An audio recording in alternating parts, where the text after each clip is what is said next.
Welcome back to Sports by GSMC Podcast Network. I am your host, Jeremy Lapidus. Today is October 28th. If you are just tuning in, we just finished going over the winners and losers from the NFL Week 8. Winners and losers, including the Commanders and Jaden Daniels and Tyreek Stevenson as the biggest loser of the week. In this segment, we turn our attention to college football, go over the winners and losers from another crazy Saturday in the sport. We have 5 winners, 5 losers to cover, but before we get into that, remember, if you would like to be an even bigger part than you already are, all you need to do is go to gsmcpodcast.net. Or if you are on YouTube, you can use that super chat feature.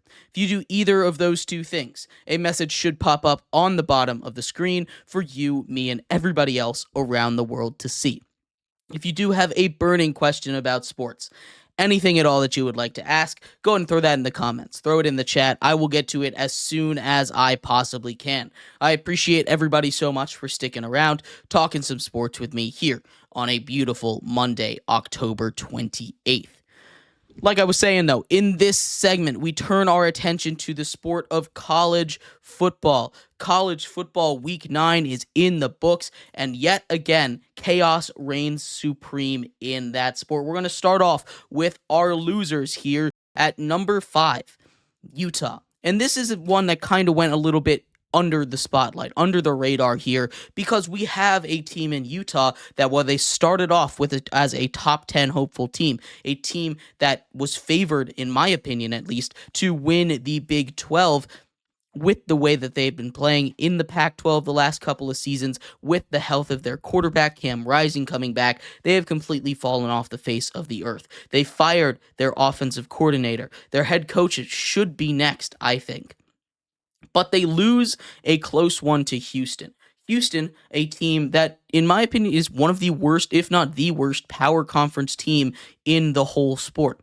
That is a game that any Utah team, even one without Cam Rising in the last couple of seasons, would have won handily. That goes a little bit under the radar because while there's much bigger games out there, they've just completely fallen off of the face of the earth as far as national media coverage. When it comes to Utah, this is one of the this is the most disappointing season in recent memory, and something is going to change. Something drastic is going to happen over there. I'm not sure what, but Utah needs to get it figured out, and quickly. Our number 4 loser of the week is Ohio State, a massive blow to this team. They've now lost 2 straight games. After they end up winning this game, but it almost feels like a loss.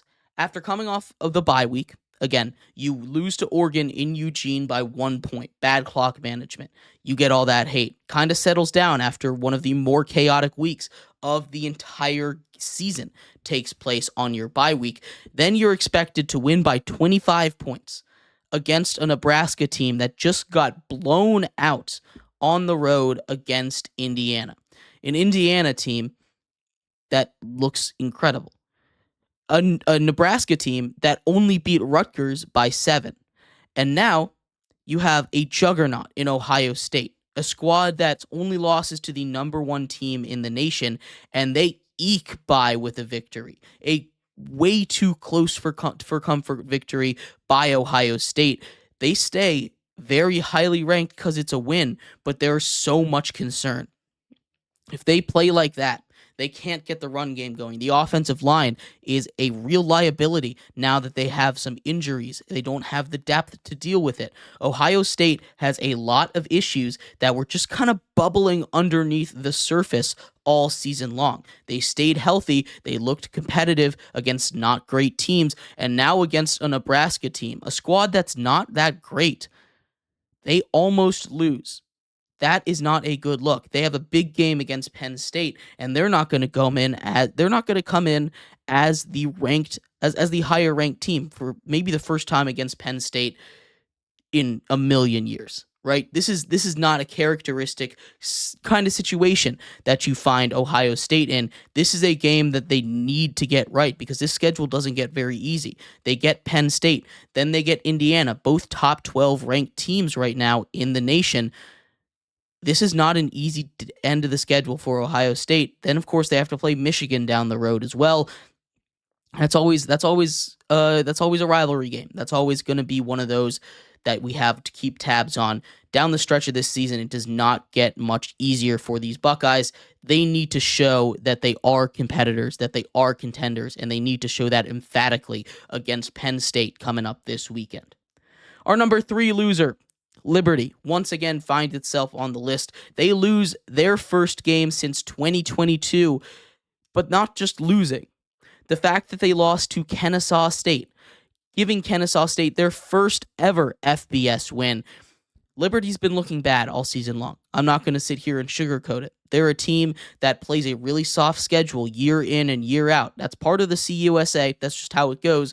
But also, it's just a soft schedule. They don't schedule anybody in the non-conference that really is much of a threat. Now, they did have the App State game this year, ended up getting canceled because of the hurricane, but still, they don't generally schedule anybody tough in the non-conference. This is not a good look for Liberty. They've eliminated themselves from playoff contention with how weak of the schedule is, and losing to a team that's never won a game in the FBS in their school history, and losing to the worst team in the FBS at the same time is not a good look for Liberty. They're our number 3 loser of the week.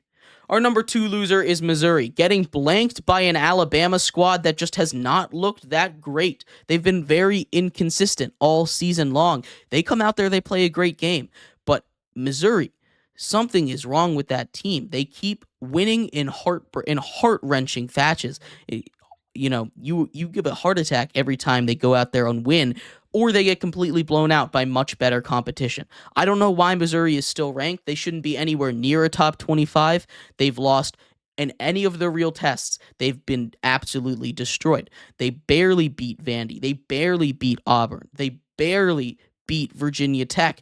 These are games that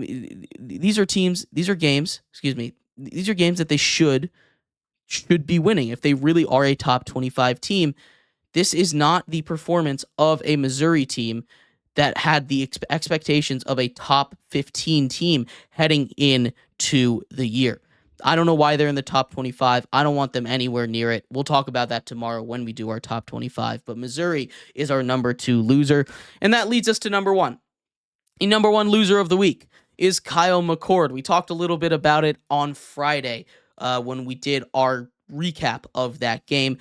But once again, Kyle McCord with an all-time awful performance, 5 interceptions, 3 pick sixes, all in the first half, 2 in the first quarter, goes for 300 yards, sets a school record for consecutive 300 yards games, but still not good enough. It basically removed Syracuse from contention in the ACC in what really was their biggest game to date of this season, taking on a very good Pitt squad that was undefeated. If they had won, they would have been ranked.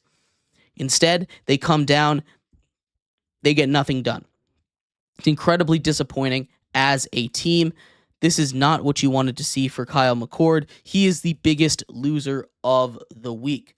But getting over to the winners sections, our number 5 winner of the week is just the group of 5. We saw how deep that group of 5 these group of 5 teams go. They continue to find their ways onto winners right now. Boise State gets a tough victory over UNLV. UNLV continues to prove that they're still a very good squad despite 2 tough losses early in the season, one to Syracuse, one to Boise State. Tulane continues to dominate outside of 2 Power 4 losses that were really close against Oklahoma and Kansas State. They continue to dominate everybody else that they play.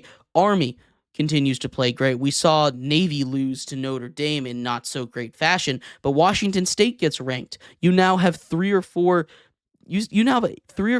group of 5 teams in the top 25 and a couple more that are threatening to get in there. It is a really good time to be a group of 5 school. This renaissance is really cool to see. I'm not sure if it's a transfer portal, if it's the 12-team playoff that's helping it, but we've seen a lot more parity this year, and if it continues, these group of 5 schools can continue to build their brand and maybe compete with some G4 schools later on in the future. Our number 4 winner is Travis Hunter. He has an absolutely magnificent game against a great Cincinnati squad.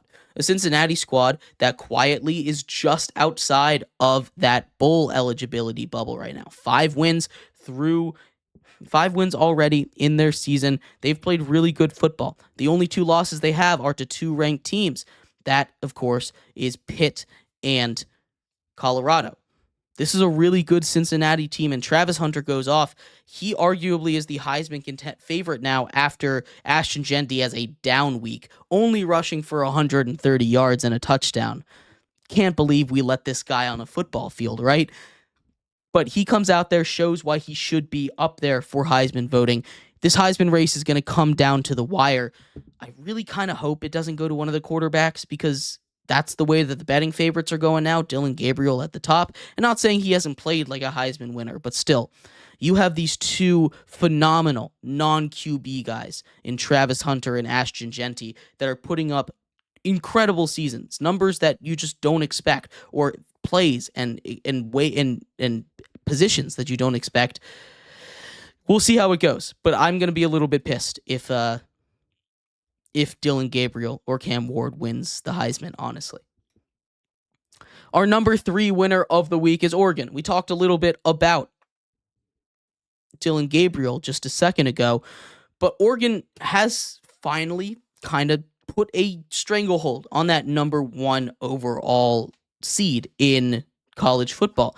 Every team in this season has flaws, right? Miami continues to win some close games. Georgia has lost to Alabama, almost losing to Auburn. Texas lost to Georgia. Ohio State lost to Oregon and almost lost to Nebraska. All these guys at the top. Clemson loses to Georgia. Penn State continues to play close games that I think honestly they should lose a couple of them.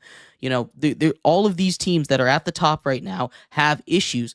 But Oregon had that slow start, was able to escape a couple of kind of nerve-wracking games at the beginning against Idaho, against Boise State, but then they turned it on. They have looked like the most complete team, and they're getting momentum at the right time. They've kind of separated themselves in a league of their own away from everybody else in the sport right now, and I'm not saying they can't be beat, because the way that this college football season has been going, the second you separate yourself, you lose the next week.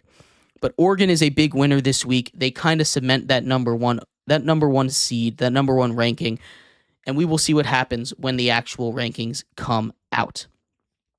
Our number 2 winner is Indiana. Yet again, they are one of 2 schools in the entire nation to never trail for a single second. They get another big win over a Washington squad that can be dangerous if you let them stay in it. Kurt Cignetti, without their starting quarterback, continues to win on a game day game where we've seen teams like this crumble. All the attention, too much for them. They're not ready for it. Indiana comes in, is professional, handles business. They got a couple more big tests coming up. They take on Ohio State in a few weeks. Excited to see if they can really finish off this season. But right now, they are controlling their own destiny, really, to a college football playoff spot. And Indiana in the first year of the college football playoff is something that nobody had on their bingo card. Should be a lot of fun. And of course, our number 1 winner of the week is Pitt. They came out there and they gave me the biggest surprise. Pitt is undefeated, so maybe it shouldn't have surprised me, but the way that defense played was the most shocking thing. We've seen them go up and survive some tough challenges already. A good West Virginia team. Cincinnati, we talked about, they had an incredible comeback, down 27-3 or something like that. They end up winning the game in regulation. This one, they just dominate from start to finish. A game that I thought was going to be their biggest test. They come up with now their biggest test this week, taking on SMU as an 18-19 game, I believe. That is going to be huge. I cannot wait. That one is to control your destiny, basically, to the ACC playoffs. So it should be a lot of fun. That is a massive game. Pitt is the number 1 winner. But let me know what you thought. We're going to take a quick break here. When we come back, we turn our attention to the world of baseball. The World Series is 2 games in. The Dodgers already up 2-0. A magical moment in Game 1 for Freddie Freeman. We'll talk about why we are here, how we got here, as we prepare for Game 3 in New York tonight. Stick around for that. We'll be right back here on Sports by GSMC Podcast Network.